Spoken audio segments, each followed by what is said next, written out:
The Battle of Verdun is known as one of the greatest, as well as the longest, battle of World War I. But before we summarize the battle, I wish to introduce you to some key people. There were three key figures in the battle. The first was the German Chief of Staff, General Erich von Falkenhayn. It was his idea to attack the French at Verdun, and he was given control of the German offensive. However, he was soon removed from his position when it became obvious that the battle was a failure. The next was the Crown Prince Wilhelm. He was given command of the 5th German Army, and he led the German troops at Verdun. He is rumored to have told the German headquarters that once the surprise wore off, the battle was a waste of time. The last was the French commander-in-chief, Henry Philippe Pétain. He did everything in his power to keep the loss of life to a minimum and to keep his soldiers well supplied. Even though he was later promoted to a higher position and replaced, he continued to oversee the Battle of Verdun. Falkenhayn chose to attack the French of Verdun, a stretch of land along the eastern border of France. Verdun held sentimental value to the French, as historically it had never been taken.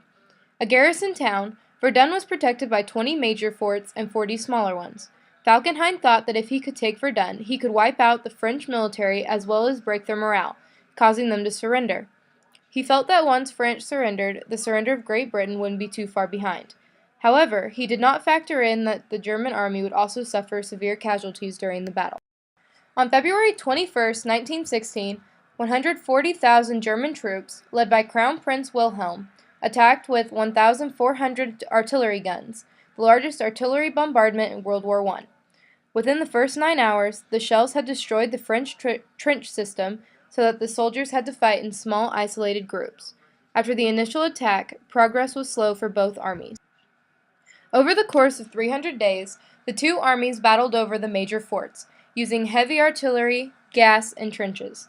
The Germans captured two of the forts, Fort Douaumont and Fort Vaux. Pétain ordered that no more ground was to be given, and the French eventually won both back. Due to the severe casualties suffered, German HQ decided Verdun was a complete waste, and on December 6, 1916, the Germans surrendered.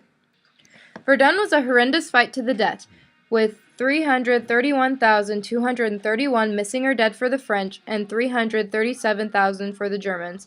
The lives of millions of people were affected. Today, the famous forest that surrounded the forts has been replanted, as it was destroyed over the course of the fighting. In the fields surrounding Fort Douaumont, grass and smooth hills show where artillery shells made craters in the ground. It serves as a reminder to the 500,000 lives lost during the Battle of Verdun.